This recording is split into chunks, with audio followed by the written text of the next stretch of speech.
Professor Peter Anyang Nyong'O to come and speak.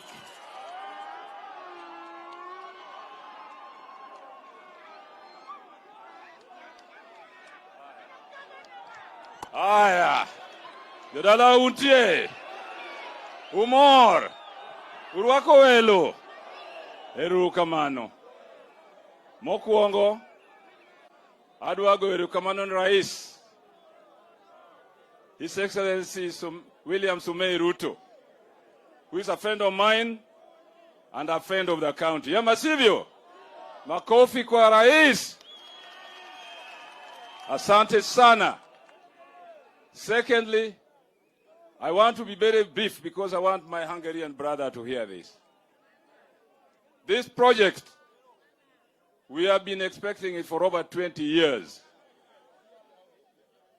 And this project, as my minister, Mvurya, and we were governors together in the Council of Governors, and we know each other very well.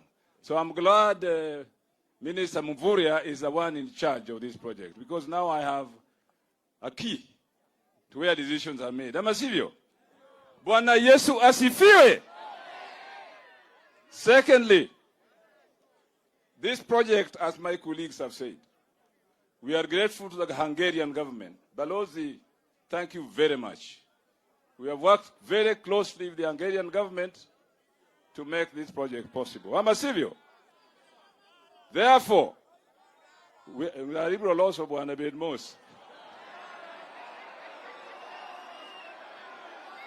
We can do it, Amasivyo. We can do it, Amasivyo.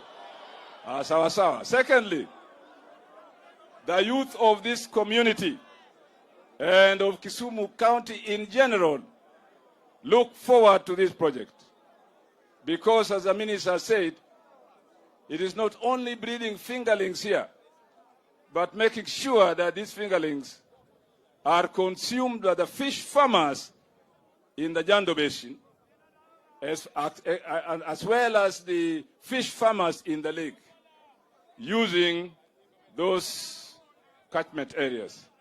And therefore, I'm saying today that the county government of Kisumu, we are at the center of this. And we shall work closely with the national government in ensuring that this project succeeds. Amasivyo! Amasivyo! Asanteni sana na Mungu wabariki. I want to introduce my colleagues.